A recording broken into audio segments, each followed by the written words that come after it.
టారిల్ transformers and India rectifiers stock ఉంది కదా, ఈ స్టాక్ రీసెంట్ గా సిగ్నిఫికెంట్ లోస్ కి పడింది. 530 ఉండాల్సింది 282కి పడింది, దగ్గర 50% దాకా పడింది. ఇది one of the major reasons పడటానికి, ఎందుకంటే వరల్డ్ బ్యాంక్ దీన్ని బార్ చేసింది. దీంట్లో చిన్న తప్పులు జరుగుతున్నాయి, ఇది వరల్డ్ బ్యాంక్ కి రాంగ్ నోటీస్ ఇచ్చింది అని చెప్పి వరల్డ్ బ్యాంక్ దీన్ని బార్ చేసింది. అయితే అసలు ఏం జరిగింది, వరల్డ్ బ్యాంక్ బార్ చేయడానికి రీజన్ ఏంటి, దీని ఎఫెక్ట్ స్టాక్ మీద ఎలా పడింది, future and growth of this stock ఎలా ఉండబోతుంది, కంపెనీది కూడా ఎలా ఉండబోతుందో చూద్దాం. ఈ company Nigeria electricity transmission project 4 ఏళ్ల కిందట పనిచేసింది. అయితే దీనికి సంబంధించి అన్ని ట్రాన్సాక్షన్స్ కూడా జరిగిపోయినాయి. అయితే వరల్డ్ బ్యాంక్ ఏమంటుందంటే ఈ ట్రాన్సాక్షన్స్ లో ఏదో మతలబు ఉంది. $24.74 మిలియన్ ట్రాన్సాక్షన్స్ జరిగింది, దీంట్లో ఏదో మతలబు ఉంది, కంపెనీ బయట పెట్టట్లేదు, హానెస్ట్ గా జరగలేదు ట్రాన్సాక్షన్స్ అని చెప్పి వరల్డ్ బ్యాంక్ దీన్ని బార్ చేసింది.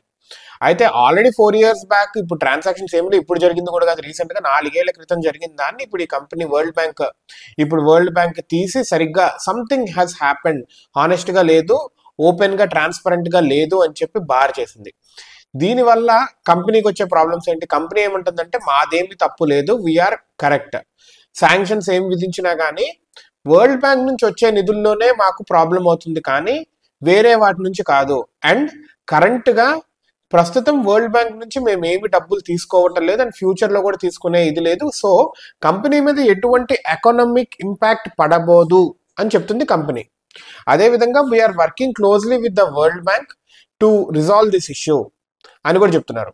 వరల్డ్ బ్యాంక్ ఇలాంటి శాంక్షన్స్ పెట్టడంలో మెయిన్ ఏంటంటే వరల్డ్ బ్యాంక్ మనీని కరెక్ట్ గా యూజ్ చేయాలి అనే ఒక నిబంధనని పెట్టడము, అదే విధంగా కంపెనీస్ కూడా వరల్డ్ బ్యాంక్ రూల్స్ ని కరెక్ట్ గా ఫాలో అవ్వాలి అనే ఒక రెగ్యులేషన్ తీసుకురావటం. సో కరెంట్ గా మేము వరల్డ్ బ్యాంక్ నుంచి ఎటువంటి ఫండింగ్స్ ఎక్స్పెక్ట్ చేయట్లేదు అండ్ లేవు కూడా ఎటువంటి, సో మా బిజినెస్ మీద ఏ ఎఫెక్ట్ లేదని కంపెనీ అయితే చెప్తుంది. బట్ ఒక నెగిటివ్ ఇంపాక్ట్ పడటం అనేది this is long thing to see it. ఒకవేళ ఆల్రెడీ ఏమీ ఎఫెక్ట్ లేదు ఎకనామిక్ గా, బట్ లోపల ఏదో తప్పు జరుగుతుంది అంటే కనుక ఎప్పుడైతే బోర్డ్ మెంబర్స్ కానీ కంపెనీ ఒక ఎథిక్స్ కానీ సరిగ్గా లేవో అది కంపెనీకి ఎప్పుడు ఎఫెక్ట్ పడుతూనే ఉంటుంది. అండ్ కొన్ని ఫైనాన్షియల్ ఇన్స్టిట్యూషన్స్ దీన్ని ఎగ్జిట్ అయిపోమన్నారు ఇమ్మీడియట్ గా. రీసెంట్ గా లైక్ కొన్ని ఇయర్స్ బ్యాక్ ఐసిఐసిఐలో కూడా ఏదో జరిగిందని చెప్పి అప్పుడు బాగా పడింది. But now this is good.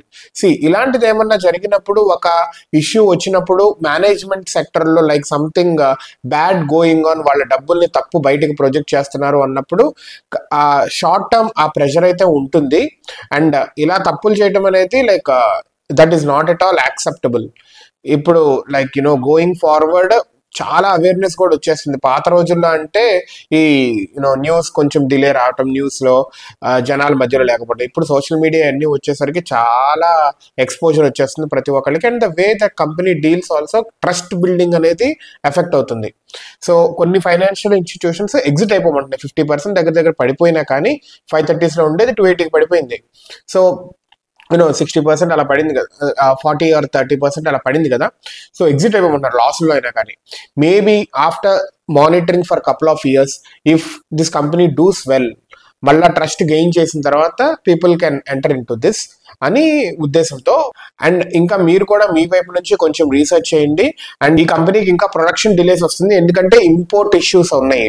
Copper లాంటి key materials import clearance issues వల్ల డిలే అయిపోయి దగ్గర 12 ప్రాజెక్టులు ఈ కంపెనీ ఏదైతే చేస్తుందో 12 ప్రాజెక్టుల్లో కొంచెం డిలేస్ ఉన్నాయి. సో వీటన్నిటి రీత్యా స్టాక్ మీద ప్రెషర్ బాగుంది, కిందకు బాగా పడింది. మీకు ఒకవేళ నమ్మకం ఉంటే, ఈ కంపెనీ మీద పెరుగుతుంది అని నమ్మకం ఉంటే, this is a chance you can get it. ఆర్ఎల్స్ ఆల్రెడీ ఉండి మీకు అంత నమ్మకం లేదు అనుకుంటే గనక you have to think of కొన్ని ఫైనాన్షియల్ ఇన్స్టిట్యూషన్స్ మాత్రము ఎగ్జిట్ అయిపోమన్నారు. Do research from your side and take a wise decision.